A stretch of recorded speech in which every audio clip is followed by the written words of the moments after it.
Hello and good afternoon to all of you. इसके पहले के क्लासेस में हम लोगों ने पढ़ चुका है कि मैकेनिकल प्रॉपर्टी किसको कहते हैं और सॉलिड कितने तरह का होता है। ओके। फिर लास्ट क्लास में हम लोगों ने पढ़ा था अबाउट स्ट्रेस। स्ट्रेस नॉर्मली दो तरह के होते हैं, एक होता है नॉर्मल स्ट्रेस और दूसरा होता है वो होता है शियर स्ट्रेस। तो जो नॉर्मल स्ट्रेस होता है that can be divided into two types, longitudinal stress. अगर आपको याद होगा तो हम लोग नॉर्मल स्ट्रेस का मतलब क्या होता है? नॉर्मल का मतलब हो गया परपेंडिकुलर। तो जहां पर सरफेस एरिया के परपेंडिकुलर फोर्स लगेगा, सरफेस एरिया के परपेंडिकुलर फोर्स लगेगा, उसको हम लोग कहेंगे नॉर्मल स्ट्रेस। नॉर्मल स्ट्रेस को दो तरह से डिवाइड कर सकते हैं, लॉन्गिट्यूडिनल स्ट्रेस। लॉन्गिट्यूडिनल स्ट्रेस का मतलब जहां पर फोर्स उसको या तो इलोंगेट करने की कोशिश करेगा या तो कंप्रेस करेगा, मतलब फोर्स लगेगा अलोंग इट्स एक्सिस। अगर कोई भी बॉडी है तो इसके लेंथ के अक्रॉस, ये जो एक्सिस है इसके लेंथ के अक्रॉस फोर्स लगेगा and that can change its length, either elongation और कंप्रेशन। उसी को हम लोग कहेंगे लॉन्गिट्यूडिनल स्ट्रेस। दूसरा जो होता था उसको हम लोग कहते थे बल्क या वॉल्यूमेट्रिक स्ट्रेस, जहां पर जो फोर्स है वो ऑल थ्री डायमेंशन से फोर्स लगता था, चारों तरफ से फोर्स लगता था, इधर से सभी डायरेक्शन से। तो जब चारों तरफ से फोर्स लगेगा तो इस ऑब्जेक्ट का वॉल्यूम डिक्रीज हो जाएगा, वॉल्यूम डिक्रीज हो जाएगा। तो वॉल्यूम डिक्रीज हो जाने के कारण उसमें जो स्ट्रेस प्रोड्यूस हो जाएगा या प्रोड्यूस होता है उसको हम लोग कहते हैं वॉल्यूमेट्रिक स्ट्रेस। ठीक है। आज हम लोग को सिलेबस में आज हम लोग पढ़ने वाले हैं पहले तो शियर स्ट्रेस जान लेंगे and after that we will move on to strain. So let's begin. इससे पहले एक क्वेश्चन दिया था, दो क्वेश्चन दिया था होमवर्क में। पहला क्वेश्चन ये था कि one end of uniform wire of length L and of weight W is attached rigidly to a point in the roof, and the weight W1 is suspended from its lower end. If S is, cross section area दिया गया है आपको, S is the area of cross section of the wire. The stress in the wire at height 3L/4 from its lower end is, तो 3L/4 height पर इसका जो stress होगा वो कितना होगा। कितने लोगों से ये क्वेश्चन सॉल्व हो गया? कितने लोगों को ये क्वेश्चन पूछना है? सॉल्व हो गया। जिसको पूछना है प्लीज रेज योर हैंड। जिसको ये क्वेश्चन पूछना हो, ओके। विनय को पूछना है, अंकित, अविनाश, आदित्य, प्रशांत, रुकनुद्दीन, ओके, आयुष सिन्हा। चलिए, so let's solve this question. Question को सॉल्व करते हैं। देखिए, इस क्वेश्चन को पहले समझने की कोशिश करिए कि क्वेश्चन क्या क्या रहा है। One end of a uniform wire. Uniform wire का मतलब समझ रहे हो? यूनिफॉर्म वायर का मतलब इसका जो मास होगा वो यूनिफॉर्मली डिस्ट्रीब्यूटेड होगा सब जगह। ठीक है। वायर का जो लेंथ दिया गया है वो है L और वेट दिया गया है W। किसका? वायर का लेंथ लेंथ L है और वेट है W। Okay. Is attached rigidly to a point in the roof. तो सबसे पहले तो फिगर बनाने की कोशिश करते हैं। फिगर कैसे बनेगा? This is like roof. ये एक रूफ है, छत है, और इस छत से एक रॉड को हम लोग रिजिडली लटका देते हैं। तो like this is a rod. Okay, it's like this one. इस तरह का एक रॉड होगा और बोला जा रहा है कि in the point of roof and a weight W1 is suspended from its lower end। तो ये हो गया टॉप एंड और इसको हम लोग बोलेंगे लोअर एंड। यहां से एक वेट लटका दिया जाता है और इस वेट का वैल्यू है W1। ओके, तो इस ब्लॉक के अंदर जो वेट होगा उसका वैल्यू है W1। This is W1। ठीक है। तो इस रॉड का जो मास है वो सॉरी जो वेट है दैट इज W और इसका जो लेंथ है दैट इज L। हम लोगों से पूछा जा रहा है कि से the stress in the wire at height 3L/4 from its lower end, so this is lower end, ये जो इंड होगा यही लोअर इंड कहलाएगा। और यहां से 3L/4 हाइट पर मान लीजिए कि 3L/4 हाइट ये है ना, इसका लोअर इंड से जो हाइट होगा दैट विल बी 3L/4। ये हाइट कितना दिया गया है 3L/4। तो पूछा जा रहा है कि बताइए इस सेक्शन पर इस ये जो हाइट है यहाँ पर स्ट्रेस कितना जनरेट होगा। ओके, तो अगर मुझे इस सेक्शन में ये जो आपको दिखा रहा है इस सेक्शन में अगर आपको स्ट्रेस फाइंड आउट करना है इतना दूर में, तो सबसे पहले तो हमें क्या कहते हैं स्ट्रेस जो फाइंड आउट करना है पहले उसका फॉर्मूला पता होना चाहिए। We have to find out stress. So stress is equal to होता है sigma is equal to F upon area. ठीक है, अब वायर का एरिया दिया हुआ है कितना एस, वायर का एरिया दिया हुआ है एस, दैट मीन्स कि हमारे पास जो आंसर होगा that will be some kind of F divided by S. अगर अपने को ये फोर्स पता चल जाए कि इस क्रॉस सेक्शन एरिया पर फोर्स कितना लगेगा तो हमारा काम हो जाएगा। तो just we have to find out the force. Imagine करिए कि इस क्रॉस सेक्शन एरिया पर कौन कौन सा फोर्स लग रहा होगा। एक तो फोर्स लग रहा होगा W1G नीचे की तरफ, W1G नहीं W1, क्योंकि वेट दिया हुआ है, वेट अपने आप में एक फोर्स होता है, तो this will B W1 only. Now ये जो सेक्शन है नीचे वाला रॉड का, ये जो बाकी का जो सेक्शन है इसके वजह से जो वेट होगा ये भी इस क्रॉस सेक्शन एरिया पर पड़ेगा, इस क्रॉस सेक्शन एरिया पर। तो इसका वेट कितना होगा ये कैसे पता चलेगा? We can find it by this one, uniform wire. एक वायर है यूनिफॉर्म, इसका मतलब हर जगह हर एक यूनिट लेंथ पर इसका जो वेट होगा वो इक्वल होगा, यूनिफॉर्मली डिस्ट्रीब्यूटेड है। तो यहां से हम लोग पहले निकाल लेंगे weight per unit length. So we will calculate weight per unit length, weight per unit length.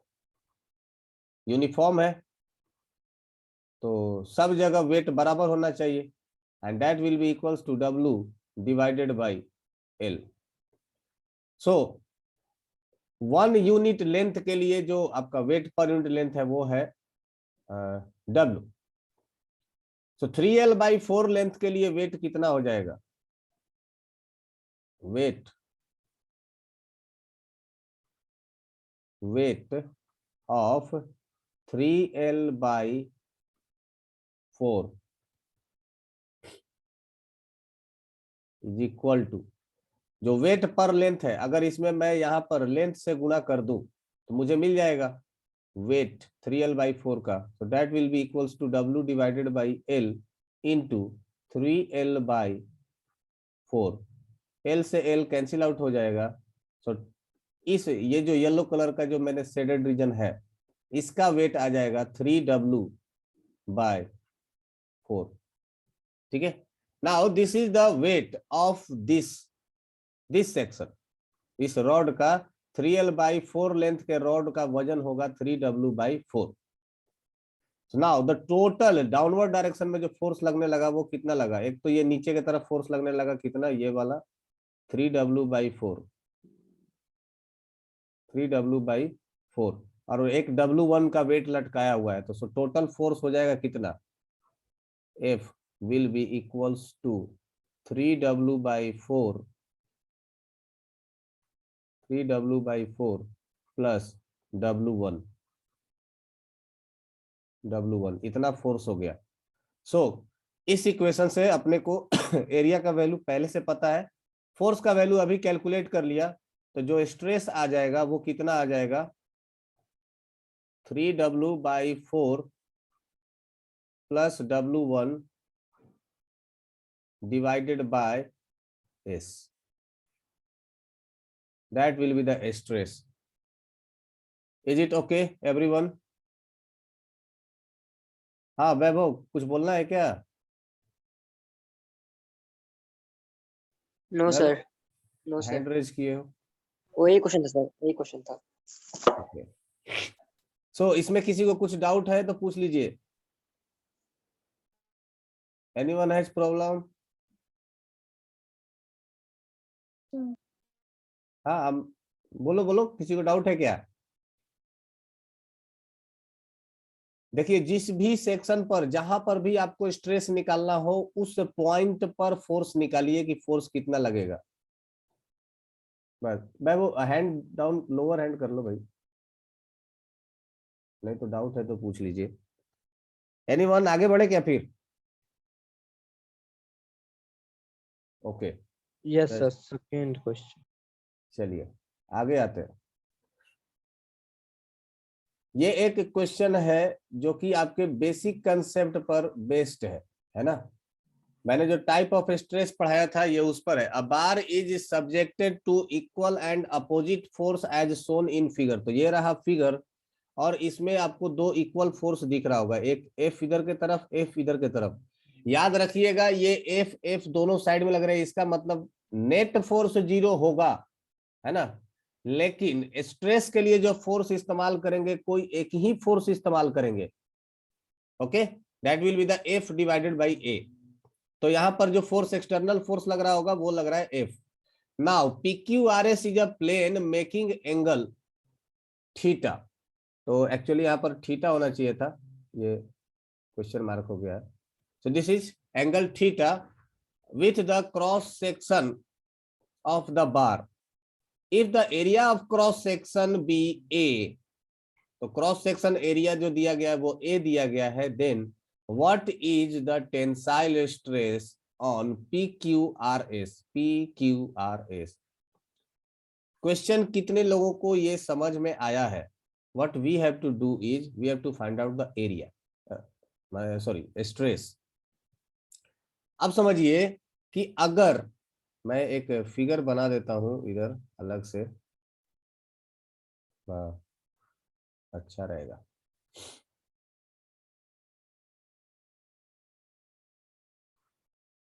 ये कुछ इस तरह का एक बॉक्स है जिसके ऊपर फोर्स लगाया जा रहा है, ठीक है। और हम लोगों से पूछा गया है कि एक एरिया है जो कि स्लैंट हाइट पर है। स्लैंट हाइट पर मतलब ये ओरिजिनल लेंथ का नहीं है अपना, किसी एंगल पर वो एरिया है, हमें उस पर पूछा गया है। अब देखिए, ये जो आपको जो दिया गया है ना, that area of cross section bar is a. Cross section area, अगर इस पर फोर्स, इस क्रॉस सेक्शन एरिया पर फोर्स लग रहा है, तो मतलब हमको जो एरिया दिया गया है वो किसका दिया गया है? आपको ये वाला एरिया दिया गया है। This area is given by A. ये आपको ए एरिया दिया हुआ है, दिस इज नोन। अगर हमसे सिर्फ और सिर्फ स्ट्रेस पूछता, अगर हमसे सिर्फ और सिर्फ स्ट्रेस पूछता, तो मैं बोल देता कि that will be the F by A, that will be F by A. Simple simple calculation था। लेकिन यहां पर जो हमसे पूछा गया है वो किसी भी परपेंडिकुलर, इस क्रॉस सेक्शन एरिया पर नहीं पूछा गया है, हमसे पूछा गया है इस क्रॉस सेक्शन एरिया पर कि बताइए ये क्रॉस सेक्शन एरिया अगर तिरछा हो जाए, ऐसा किसी एंगल पर है, तो यहां पर जो स्ट्रेस होगा वो कितना जनरेट होगा, इस पर बताइए, ठीक है। Actually it is making angle theta with vertical, you know, it is making angle theta with vertical. ये जो एंगल दिया गया है ये एंगल थीटा दिया है।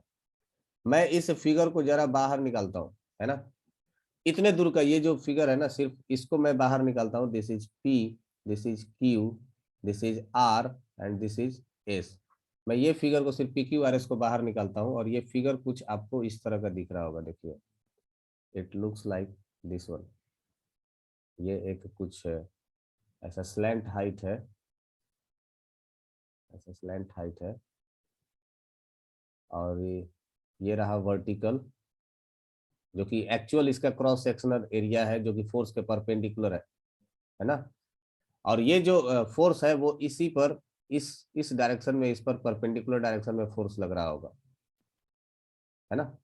नाउ ये जो फोर्स होगा, ये फोर्स भी आपका इस डायरेक्शन में लग रहा है ऐसा, दैट इज परपेंडिकुलर डायरेक्शन में कुछ ऐसा ये लग रहा होगा फोर्स एफ। अब एज पर डिफिनीशन अगर आप जाएंगे तो जो स्ट्रेस होना चाहिए, स्ट्रेस क्या होगा, normal force that is the force perpendicular to the cross section area divided by area, यही तो होता है ना formula, that sigma is equal to stress is equal to, अगर आपको याद होगा तो हम लोग स्टार्टिंग में ही डिस्कशन किए थे कि अगर आपको स्ट्रेस निकालना है, स्ट्रेस दो तरह का होगा, shear stress and normal stress. तो या तो force parallel to the surface होना चाहिए या परपेंडिकुलर टू द सरफेस होना चाहिए। तो इस फोर्स का दो कंपोनेंट निकाल लेते हैं ना, इस फोर्स का दो कंपोनेंट निकाल लेते हैं, one component will be perpendicular to this surface and another component will be parallel to the surface. Yes or no? Can we do that? This will be the F perpendicular Yes, sir. और ये हो This जाएगा is F F parallel। parallel. ये जो parallel force आएगा इसके वजह से तो शियर स्ट्रेस आ जाएगा, जो कि हम लोग पढ़ेंगे आज। शियर स्ट्रेस आपसे पूछा भी नहीं है, आपसे क्या पूछा गया है, पूछा गया है किसे, find the tensile stress on PQRS। Tensile stress क्या होगा, जो इसके परपेंडिकुलर होगा। Tensile stress was a kind of normal force, longitudinal stress में आता था टेंसाइल एंड कंप्रेसिव, इसका मतलब हमें परपेंडिकुलर वाला फोर्स लेना पड़ेगा। Now if this angle is theta, अगर ये एंगल थीटा है ना, तो याद करिए कि ये जो फोर्स होगा ये भी वर्टिकल के साथ एंगल कितना बना रहा होगा, वर्टिकल के साथ ये भी एंगल बनाएगा theta, because it is parallel to this line, this is angle theta. अगर ये एंगल थीटा है तो this will be 90 minus theta and this will become theta. तो इस फोर्स का जो इधर कंपोनेंट आएगा, ये कंपोनेंट आ जाएगा एफ कॉस थीटा। बहुत लोग को यहाँ पर दिक्कत होगा, बोलिए किसको किसको नहीं समझ में आया, पूछ सकता है। वर्टिकल के साथ आपका स्लैंट हाइट का एंगल दिया गया है थीटा, है ना, तो this line is vertical, this line is vertical, और ये रहा स्लैंट हाइट और ये रहा स्लैंट फोर्स, मतलब टेंजेंशियल फोर्स, तो दोनों पैरेलल है, तो पैरेलल है तो अल्टरनेट एंगल को हम लोग बराबर बोल सकते हैं, this theta if then it will also theta. और ये एंगल टोटल 90 डिग्री है तो ये हो जाएगा 90 माइनस थीटा, और ये जब 90 माइनस थीटा होगा तो ये एंगल थीटा हो जाएगा। Now this force F parallel will be equals to F sine theta हो जाएगा, F sine theta. So that is the force perpendicular. अब सिग्मा का अगर आपको याद होगा फॉर्मूला, तो फॉर्मूला क्या बोलता था, sigma is equal to perpendicular force, F normal by force F by A, और ए जो होना चाहिए that is the cross section area, और cross फोर्स section. परपेंडिकुलर होना चाहिए। तो आप यहाँ पर जो अपने को सेक्शन लेना पड़ेगा वो कौन सा लेना पड़ेगा, कौन F सा, cos theta. Yes that will be F cos theta, that will be F cos theta. तो हमारा जो आंसर आना चाहिए वो आना चाहिए sigma is equal to, solve करने पर सिग्मा इज इक्वल टू आना चाहिए F cos theta divided by F cos theta divided by area A. A हो जाएगा. लेकिन क्या ये एरिया ए करेक्ट है क्या, क्या यहाँ पर एरिया ए ही रह जाएगा। याद रखिए जो एरिया दिया गया था वो कौन सा एरिया दिया गया है, that is cross section area, and this one is the cross section area. हमें जो एरिया चाहिए अब वो किसका चाहिए, हमें ये वाला एरिया अंदर का चाहिए, सीट वाला. हाँ ये स्लैंट हाइट वाला एरिया चाहिए। अब स्लैंट हाइट वाला एरिया कैसे निकलेगा, how can we find that.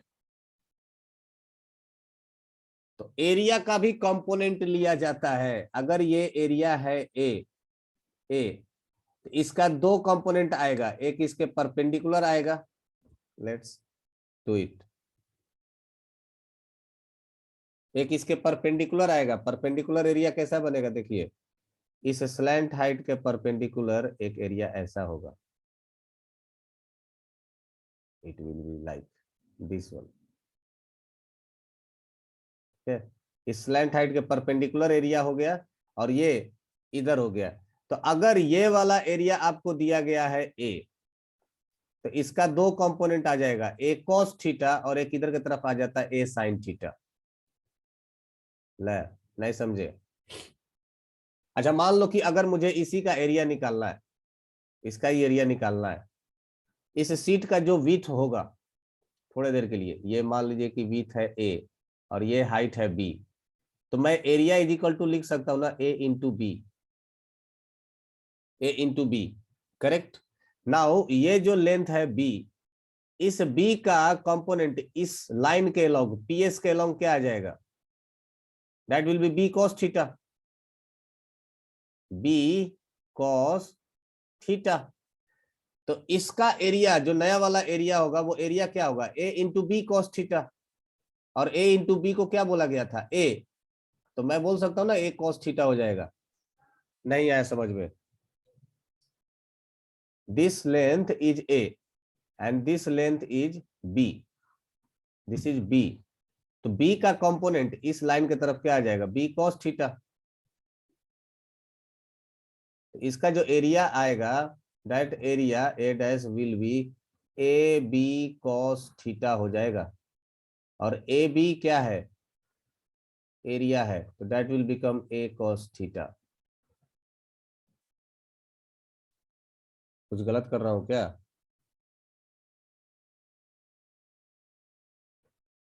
Cos theta is equal to base upon perpendicular.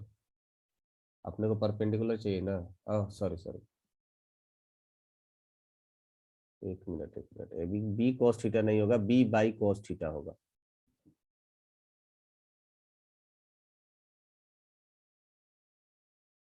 ये बी कॉस थीटा नहीं होगा, B B by cos theta होगा।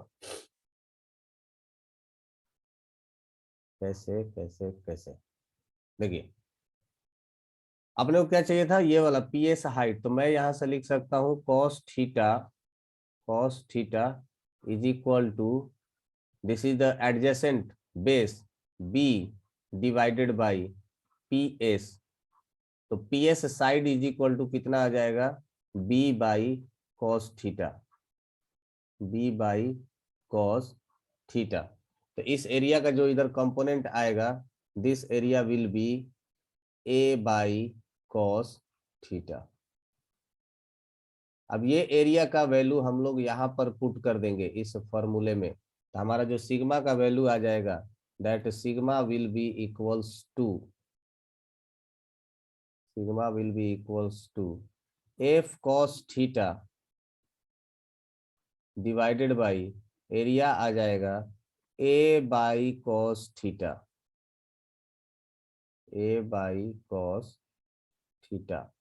कॉस थीटा ऊपर चला जाएगा, so your answer will be F cos square theta divided by a. This will be the correct answer. हो, बोलिए, किसी को कोई डाउट, कोई समस्या?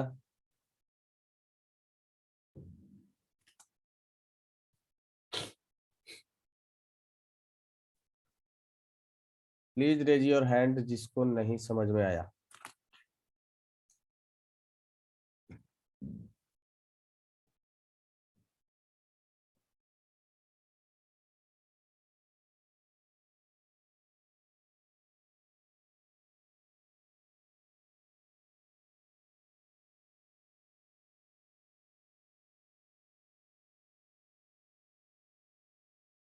Sir B by cos theta कैसे है, एक बार फिर से बताइए।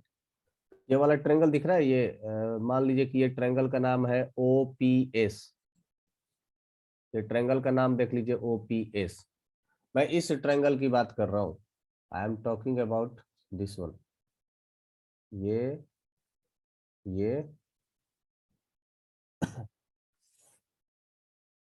यहां से यहां तक, और ये वाला, इस ट्रायंगल को जरा ध्यान से देखिए। ये वाला ट्रायंगल, ये वाला ट्रायंगल में cos theta is equal to आप क्या लिख सकते हो? ये हाइट को हमने मान लिया है कि ये b है, this height is nothing but b, और ये जो विड्थ है दैट इज a। तो मैं cos theta is equal to क्या लिखूंगा, b डिवाइडेड बाई ये है ना p q r s। तो मैं लिख सकता हूँ ना cos theta is equal to base that is b divided by ये हाइपोटेन्यूस ps। अपने को क्या चाहिए, ps चाहिए, तो ps इज इक्वल टू क्या लिख देंगे, b divided by cos theta. आया समझ में विनय? Yes sir. और कोई किसी को पूछना है? Anyone has doubt, any problem? No. तो मैं समझ रहा हूं कि ये आप लोगों को क्लियर हो गया। किसी भी एंगल पर, किसी भी क्रॉस सेक्शन एरिया पर आपसे कैलकुलेट करने को दिया जा सकता है। नाउ कैन यू इमेजिन कि यहां पर जो पैरेलल फोर्स है that parallel force is F sine theta. जो पैरेलल फोर्स आया है पैरेलल टू द सरफेस, ये आया है एफ साइन थीटा, और ये पैरेलल फोर्स कौन सा स्ट्रेस जनरेट करेगा, that will B shear stress. ये शियर स्ट्रेस जनरेट करेगा।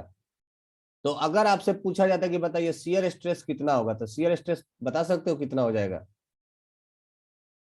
शियर स्ट्रेस विल बी, बताया नहीं हो लेकिन फॉर्मूला तो वही है, F sine theta that is the parallel force divided by area. Area कितना होगा, ए बाई कॉस थीटा। तो tau tau will be equals to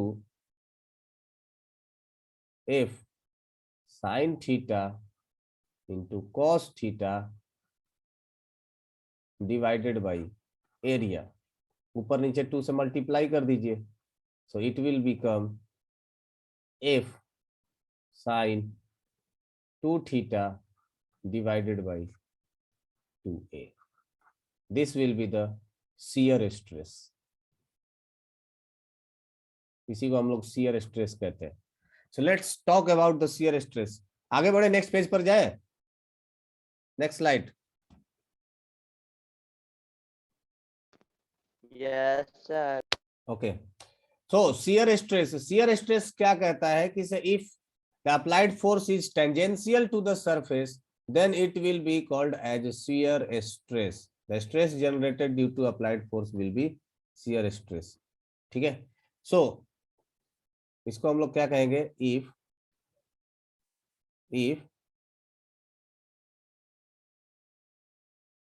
applied force is tangential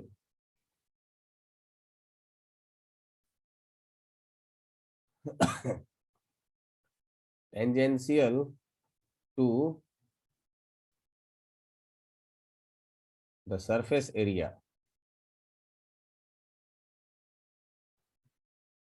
surface area, then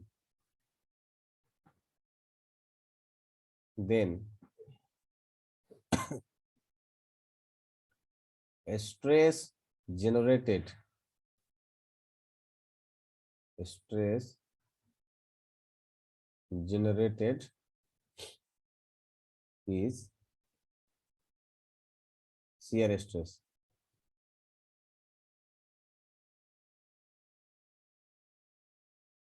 Shear stress.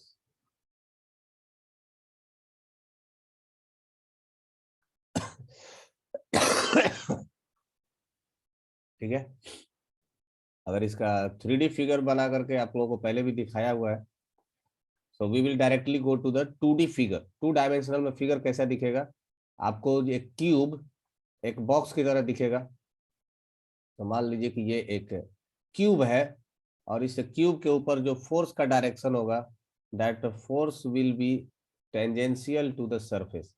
मान लीजिए कि ये आपका force लग रहा है, तो दिस वैल्यू इज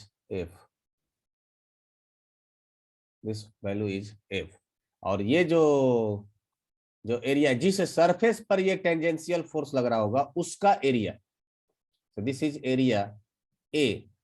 तो हम लोग लिखेंगे that shear stress shear stress, shear stress को टाउ से भी डिनोट किया जाता है, you know, tau for torque, और ये टाउ shear stress के लिए भी काम आ जाता है। तो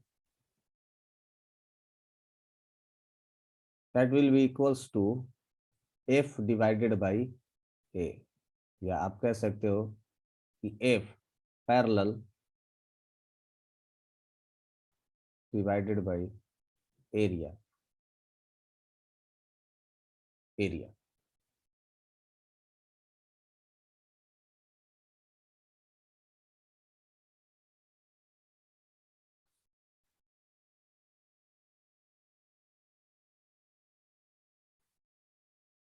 ठीक है, तो फॉर्मूला वही है, सब कुछ सेम है, कोई एक्स्ट्रा कुछ इसमें नहीं याद करने की जरूरत है। जो स्ट्रेस में, लॉन्गिट्यूडनल स्ट्रेस में, नॉर्मल स्ट्रेस में आप फोर्स परपेंडिकुलर लेते थे, अब यहाँ पर जो फोर्स टेंजेंशियल होगा वो लेना पड़ेगा, डिवाइडेड बाय जिस एरिया पर फोर्स लग रहा है वो एरिया कंसीडर करना पड़ेगा। एरिया जो है this is, it is area of that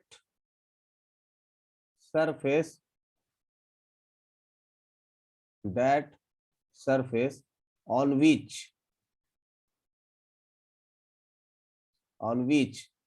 tangential force is applied, on which tangential force is applied,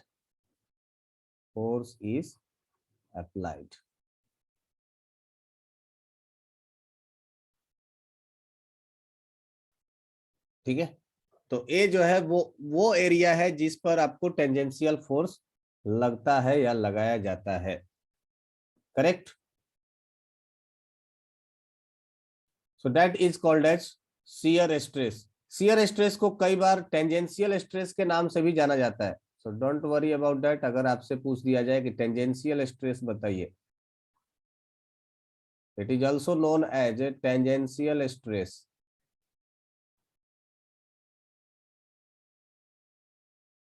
tangential stress ये इसका सेकेंडरी नाम है, ठीक है, हो गया ये।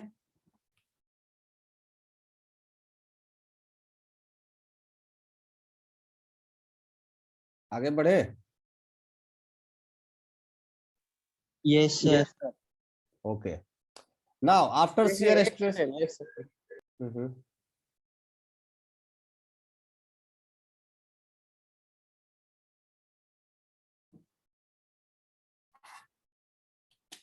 बढ़िए सर। चलो बढ़ते हैं। सो आफ्टर स्ट्रेस जो हमें जानना चाहिए, जो आप लोगों को जानना चाहिए, नेक्स्ट टर्मिनोलॉजी होगा दैट इज स्ट्रेन। ठीक है, स्ट्रेन का सिंपल सा मतलब ये है कि से आपने जो फोर्स लगाया, ठीक है, this is the another effect. आप कह सकते हो कि फोर्स को लगाने की वजह से, अप्लाइड फोर्स के वजह से जो इफेक्ट प्रोड्यूस होता है, इफेक्ट ऑफ फोर्स में आप कह सकते हो कि स्ट्रेन एक बहुत ही इंपॉर्टेंट रोल प्ले करता है while designing a material. Strain का मतलब हो जाता है कि say that is the ratio of, it is nothing but the ratio of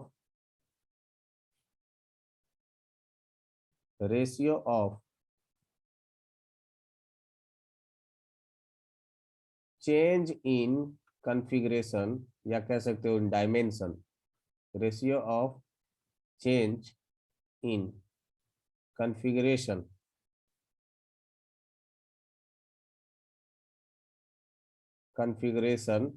to original configuration, to original configuration, to original configuration।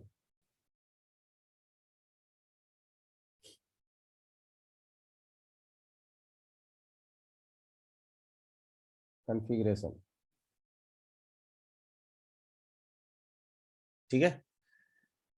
So strain को so normally जो हम लोग स्ट्रेन को डिनोट करते हैं वो एप्सिलॉन से डिनोट करते हैं नॉर्मली।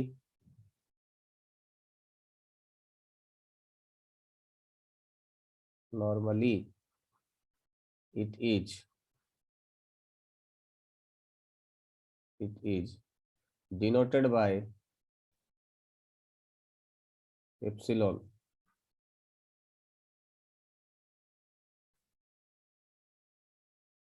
एप्सिलॉन एक ई जैसा लिखा जाता है but it's not exactly E.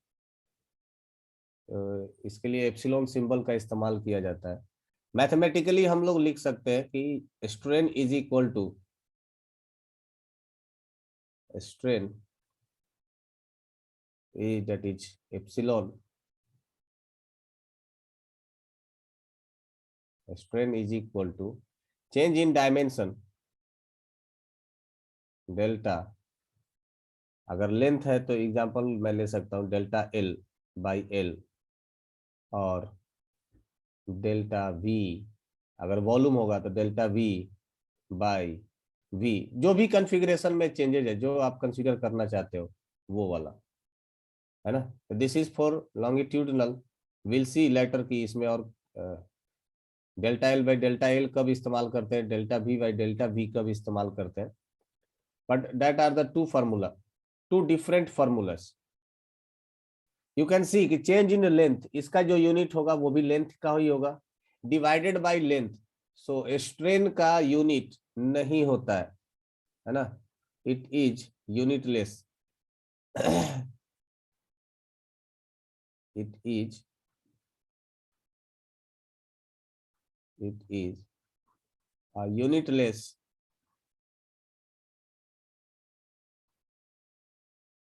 unitless और अगर यूनिटलेस है तो डायमेंशन लेस तो ऑटोमेटिक हो जाएगा। It is a unitless and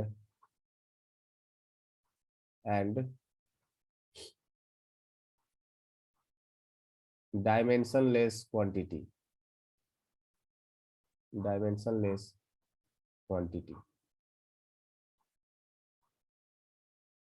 ठीक है। Except shear strain has dimension, has a unit। तो shear strain होता है उसका एक अपना यूनिट होता है जिसको रेडियन कहते हैं। एंगल में एक्चुअली वो मेजर किया जाता है इसलिए। तो shear strain has a unit।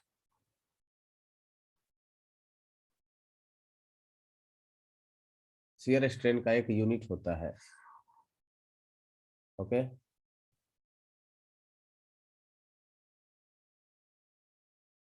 तो this is about the strain. अब स्ट्रेन के बहुत सारे टाइप होते हैं। सी, जब भी आप किसी भी ऑब्जेक्ट के ऊपर लोडिंग करते हो, आप उसके ऊपर लोड प्रोवाइड करते हो, तो उसका जो शेप साइज वो होता है वो चेंज हो जाता है। तो उसके साइज में क्या चेंजेज आएगा, हो सकता है कि से उसके वजह से फोर्स लगाने की वजह से भले उसका शेप ना बदले लेकिन साइज बदल सकता है। जैसे एक अगर क्यूबाइडल अगर आपके पास रॉड है, आपने उसको इलोंगेट किया, अगर मैं इसको खींचूंगा तो हो सकता है कि खींचने के बाद भी ये सिलेंड्रिकल ही रह जाए, but its length will be either increase. अगर मैं कंप्रेस करूंगा तो इट विल डिक्रीज। तो जो that change in length divided by original, मतलब change in configuration divided by original configuration, that is called as strain. उसी को हम लोग स्ट्रेन कहेंगे, ठीक है। आगे बढ़ते हैं। टाइप्स ऑफ स्ट्रेन में देखते हैं। देखिए स्ट्रेन को तीन टाइप में, तीन भागों में डिवाइड किया गया है। One is called as linear strain. Linear strain का मतलब क्या हो गया कि जो फोर्स एक होगा सेकंड वो, पीछे। ओके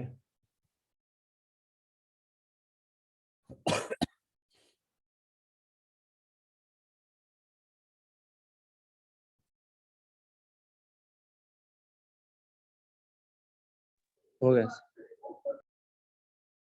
ठीक है। स्ट्रेन को तीन पार्ट में डिवाइड किया जा सकता है। One is called as linear strain. Another one is called as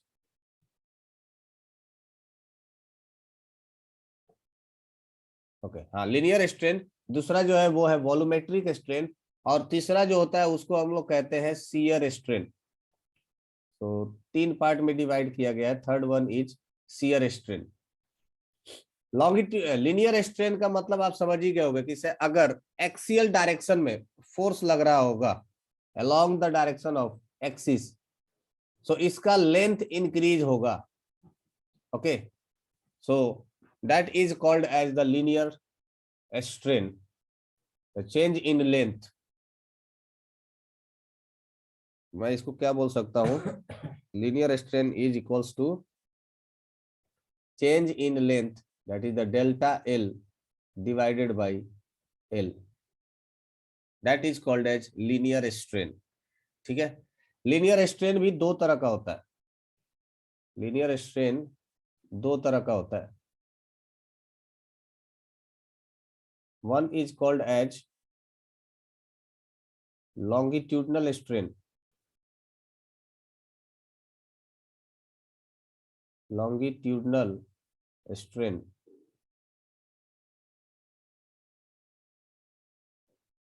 और जो दूसरा है उसको हम लोग कहते हैं lateral strain।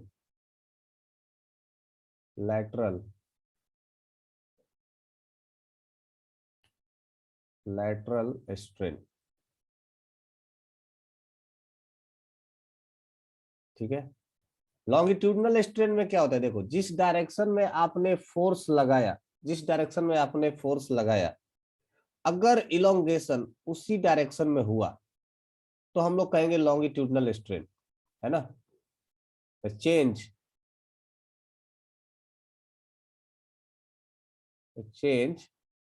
in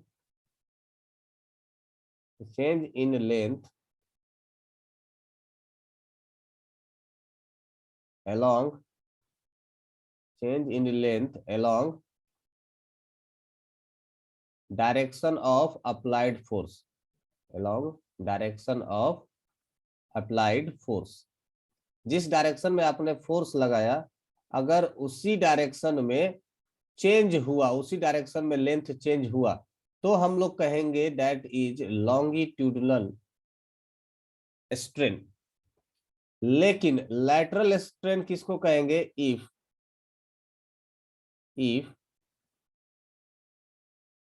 change will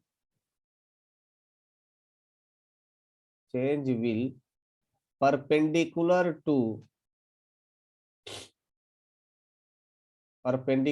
to applied force,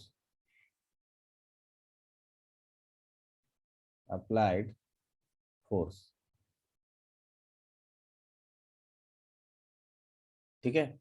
जैसे होता है क्या कि जैसे अगर आपने फोर्स लगाया किसी भी ऑब्जेक्ट के ऊपर, किसी भी मान लीजिए कि आपके पास एक ये ऑब्जेक्ट है और इसके ऊपर आपने फोर्स लगा दिया, तो फोर्स लगाने से इसका लेंथ तो बढ़ेगा, है ना, लेकिन साथ साथ में इसका डायमीटर या विड्थ भी तो घटेगा। ये भी तो इमेजिन करिए कि अगर आपने इस पर फोर्स लगाया इधर की तरफ, ठीक है, आपने इधर की तरफ एक फोर्स लगा दिया, दैट्स ग्रेट। अब एक इसके पास 2 ऑप्शन होगा। एक क्या होगा? एक तो इसके पास लेंथ होगा, दिस इज द लेंथ, और दूसरा जो होगा वो होगा width, that will be the width B. अब along the direction of applied force, its length will increase। Similarly, इसका जो width होगा ये भी तो डिक्रीज करेगा, its width will decrease, है ना। तो ये जो चेंज इन बी है, बी में जो चेंज आया, ये अप्लाइड फोर्स के परपेंडिकुलर डायरेक्शन में हो रहा है। यू कैन सी दियर, आप जिस डायरेक्शन में फोर्स लगा रहे हो उस डायरेक्शन में इलोंगेशन नहीं हुआ, उसके परपेंडिकुलर डायरेक्शन में हुआ। This change in with delta B by B will be called as lateral strain. This is lateral strain, lateral. क्या ये क्लियर है?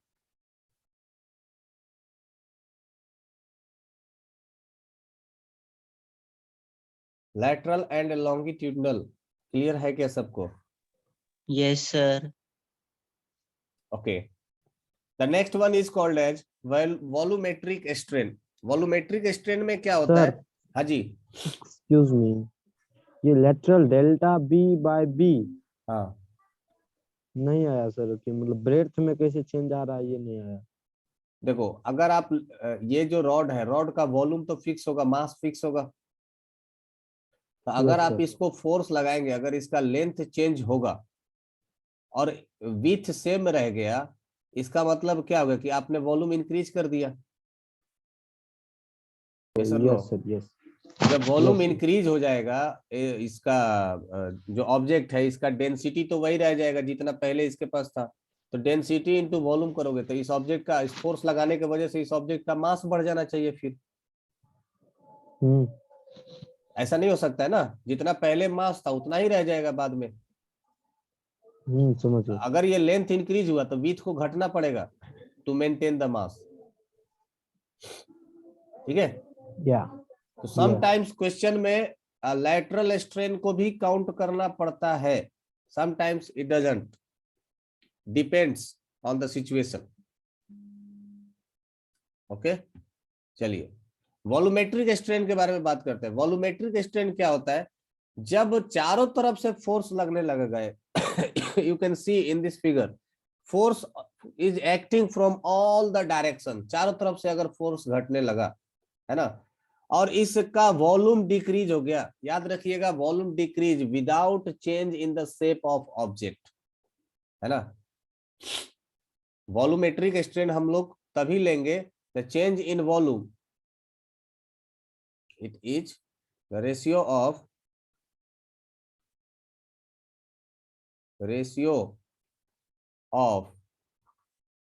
change in volume, change in volume without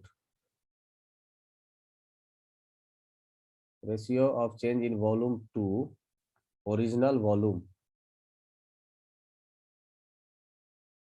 to original volume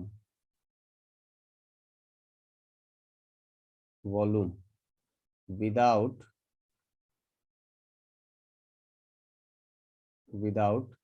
changing the shape,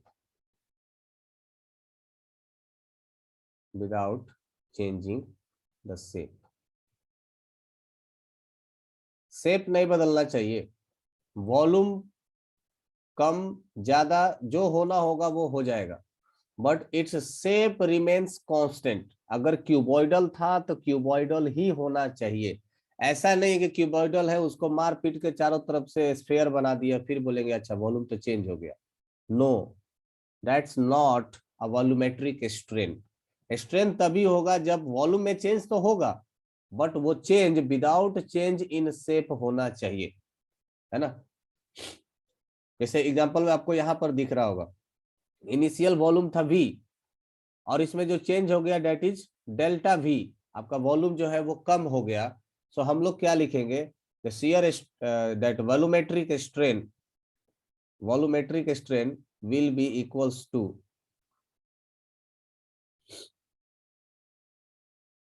strain will be equals to delta V by V, delta V by V। अब normally देखें, वैसे तो solid के case में भी ये होता है, पर सॉलिड के केस में आपके सिलेबस में नहीं होगा। हम लोग ये जो पढ़ेंगे वॉल्यूमेट्रिक स्ट्रेन, ये आपको फ्लूइड के केस में पढ़ने के लिए मिलेगा। जब हम लोग बल्क मॉडुलस फ्लूइड के मैकेनिकल प्रॉपर्टी पढ़ेंगे, वहां पर वॉल्यूमेट्रिक स्ट्रेन ही आता है, वहां पर ये लैटरल या लीनियर स्ट्रेन काम नहीं करता है। तो ये हम लोग ज्यादातर पढ़ेंगे किसके लिए, सॉलिड के लिए। लीनियर स्ट्रेन वगैरह वगैरह, ये सब चीज है, ये सॉलिड में पढ़ने को मिलेगा, ये फ्लूइड में पढ़ने के लिए नहीं मिलेगा। और जो वॉल्यूमेट्रिक स्ट्रेन है ये आपको फ्लूइड में पढ़ने के लिए मिलेगा। तो फ्लूइड के अंदर वॉल्यूमेट्रिक स्ट्रेन आता है ना, सॉलिड के अंदर भी आता है, पर वो आपके सिलेबस में नहीं है, you need not to know. आपको ऑल सारे डायरेक्शन से फोर्स दिया जाएगा वगैरह वगैरह, बहुत सारे उसमें टर्म्स है। तो that is delta V by V, ये आपको बस इतना ही याद रखना है। Volumetric strain is nothing but the change in volume to original volume without changing the shape. I hope ये क्लियर होगा। नॉर्मली किसी भी ऑब्जेक्ट को पानी में जब आप डुबोते हो या किसी फ्लूइड में आप रखते हो तो उस पर प्रेशर चारों तरफ से लग रहा होता है, चारों तरफ से प्रेशर लगता है, जिसके वजह से उसका वॉल्यूम डिक्रीज हो जाता है, कॉन्ट्रैक्ट कर जाता है। तो ये स्ट्रेन वहीं पर इस्तेमाल होगा। आगे बढ़े। Yes, sir. Okay, the next one is called as shear strain. shear strain, सी, जब आप किसी भी ऑब्जेक्ट के ऊपर टेंजेंशियल डायरेक्शन में जब आप फोर्स लगाते हो, आपने जब यहाँ पर टेंजेंशियल डायरेक्शन में फोर्स लगाया, तो ये ऑब्जेक्ट, इसके जो मॉलिक्यूल्स थे इनिशियली, ये पहले कैसा रहा होगा, जस्ट इमेजिन करिए, ये पूरा का पूरा सिस्टम इनिशियली ऐसा सीधे खड़ा रहा होगा, ऐसा होगा स्ट्रेट, है ना, ये इनिशियली ऐसा रहा होगा।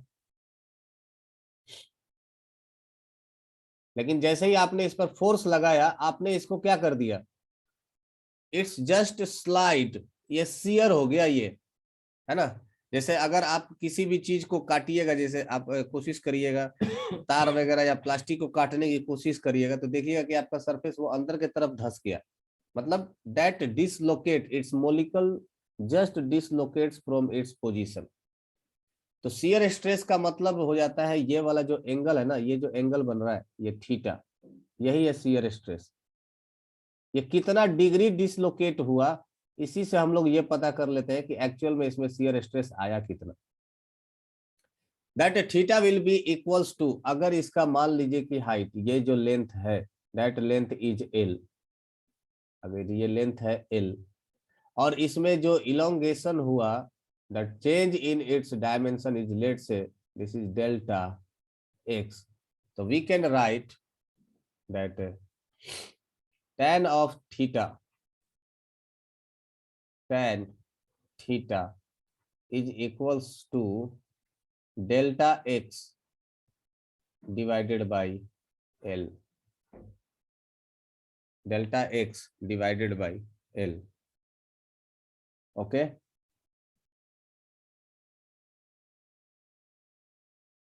is it clear everyone? ये जो चेंज इन लेंथ होगा delta X, that delta X is very very lesser than compare to the original length,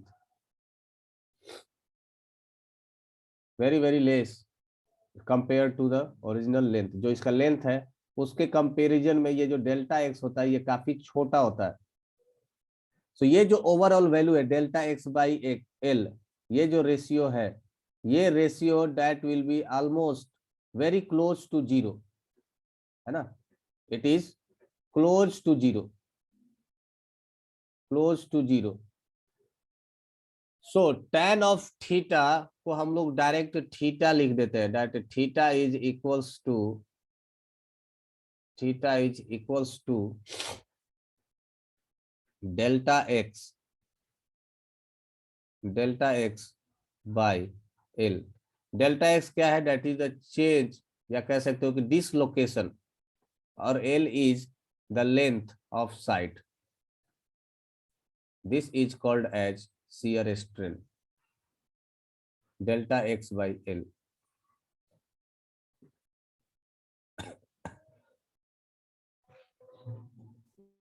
ठीक है,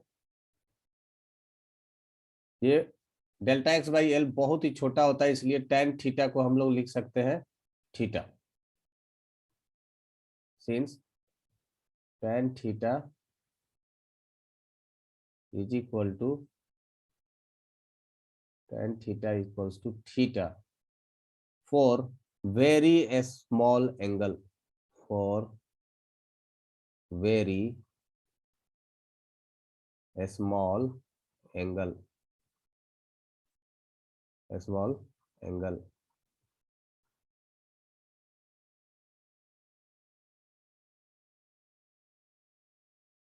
डेल्टा एक्स नो क्लैरिटी मतलब नहीं हुआ क्लियर सर। देखो ये पूरा का पूरा ऑब्जेक्ट इनिशियली इस शेप में रहा होगा सीधा, है ना, लेकिन इस फोर्स के लगाने के वजह से, इस फोर्स के लगाने के वजह से ये जो पॉइंट है जो पहले यहां पर था अब वो कहाँ आ गया, इस पोजीशन पर आ गया। तो ये अपने पोजीशन से कितना डिसलोकेट किया, that is the change in length delta x. नहीं आया समझ में? तो फिर delta X by L zero, almost zero कैसे चेंज हुआ ना? ऑलमोस्ट जीरो तो कर ही सकते हैं ना। मान लीजिए कि ये जो लेंथ आएगा इसका लेंथ है कुछ 5 सेंटीमीटर, 5 सेंटीमीटर इसका हाइट है, और इसमें जो चेंज आया डेट इज 0.01 mm के आसपास या 1 mm के आसपास, वॉट एवर, अगर 1 mm भी आया तो भी, तो जो रेशियो आएगा वो कितना आ जाएगा, 1 mm डिवाइडेड बाई 5 सेंटीमीटर, बोले तो कितना, लगभग 50। ये वैल्यू कितना हो जाएगा, 1/50 is a very small value. अब tan ऑफ जीरो कितना होता है, tan ऑफ जीरो कितना होता है वे बोलो बे, तुम्ही से पूछ रहा हूँ। Zero zero zero. हाँ दैट इज जीरो, इसका मतलब थीटा के जगह पर यहाँ पर कितना आ गया है, जीरो, और जो हमारा आंसर आया वो भी लगभग कितने के बराबर है, थीटा के बराबर। तो वी कैन से दैट कि if theta is very small the theta मतलब tan theta will becomes theta. आई बात समझ में? Yes sir. Similarly sine theta के केस में भी होता है। अगर साइन थीटा, ये एजम्पशन बार बार लिया जाएगा तो ये आप लोग समझ लीजिए हमेशा के लिए, if theta is very small then sine theta can also be written as theta, है ना, और tan थीटा को भी हम लोग थीटा लिख सकते हैं for very small value of theta. Okay, means theta tends to zero होना चाहिए। टेंड्स टू जीरो होने का मतलब जीरो होना नहीं है, that is 0.001 0.01 0.1, that is also very close to zero. उस कंडीशन की बात हो रही है। टेंड्स टू जीरो का मतलब this is not equals to zero, this is close to zero, है ना, ऑलमोस्ट इक्वल्स टू जीरो है, not equals to zero, almost equals to zero. There is a difference between equals to and almost equals to. आगे बढ़े, यहां तक किसी को कुछ पूछना है? No sir.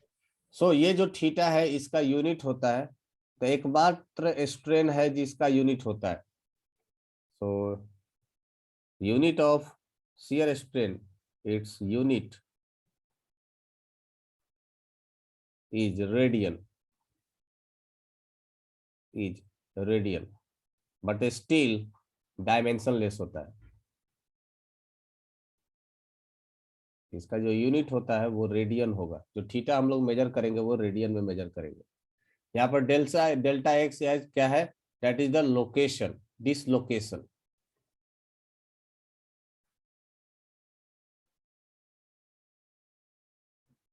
हो गया ये? चलिए आगे बढ़ते हैं। ये एक क्वेश्चन है, इसको सॉल्व करके बताइए। If a wire is stretched to double its length, the strain is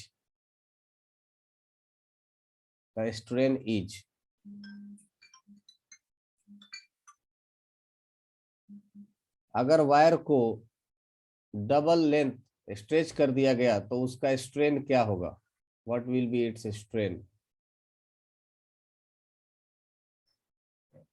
कोई बता सकता है? 1 ओके,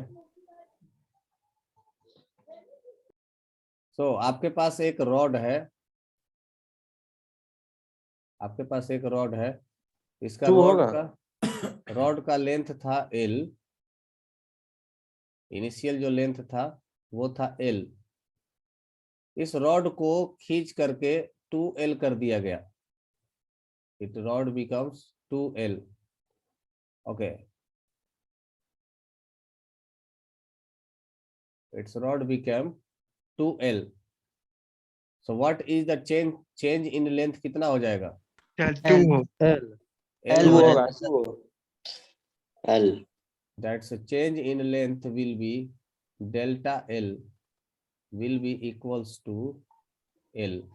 तो स्ट्रेन जो आएगा इसके अंदर वो कितना आ जाएगा? That strain L will by be L. equals to L divided by original length L. That will be equals to 1. Very easy. Now try this one. The length of wire increases by 1% by a load of 2 kg weight. The linear strain produced in the wire will be. Linear strain कितना होगा? What will be the linear strain?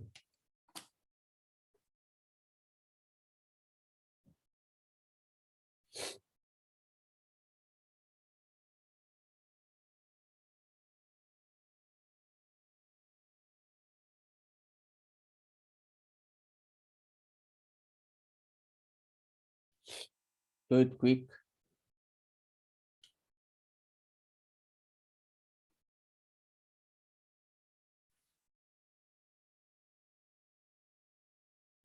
Okay, Ruknuddin.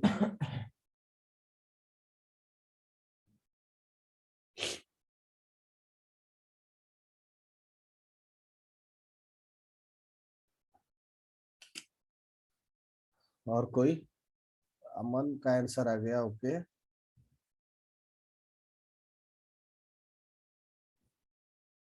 Okay Rishi, great.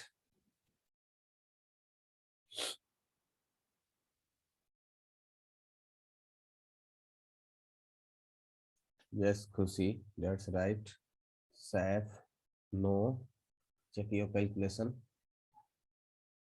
Yes, Avinash, correct.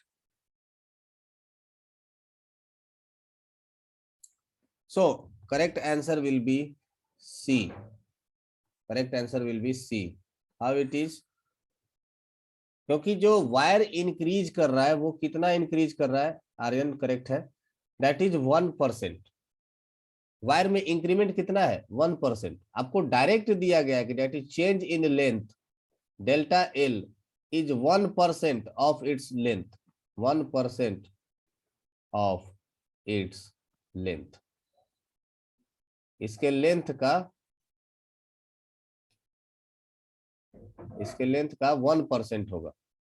तो 1% of its length कितना हो जाएगा? 1 divided by 100 into L. That will L by be 100. L by 100. ये जो value आया ये क्या आया? That is the change in length. So now the strain will be delta L by L. बोले तो L by 100 divided by L. ये कितना हो जाएगा? 0.01 के बराबर. एल एल कट जाएगा. तो correct answer will be C. ठीक है, let's see one more question.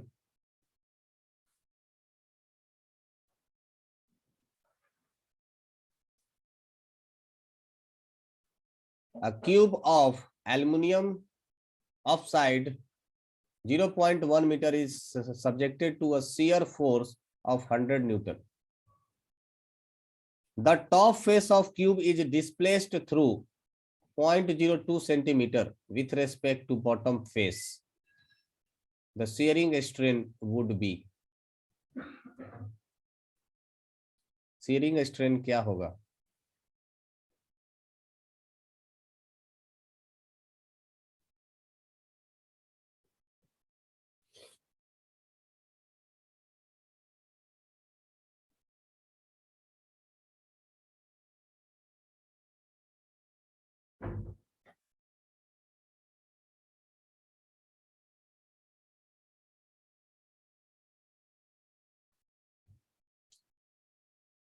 किसी का आंसर आया? It's a very easy question.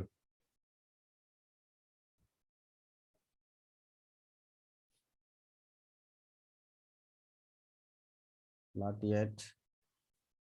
Okay, Vinay का आंसर आया, Khushi, Ujjwal, okay great, Avinash. Okay, लड़ाई ए और डी के बीच में चल रहा है। डी, प्रिंस भी एक नया मोड़ ला दिया इसमें, बोल रहा है 0.005। सी प्रिंस, कैसे 005 आया आपका? Any idea about that Prince? Yes sir. हाँ, कैसे किया कैलकुलेशन? कैलकुलेशन कैसे किए हैं? ओके, माला का कहना है ऑप्शन ए होगा। चलिए देख लेते हैं।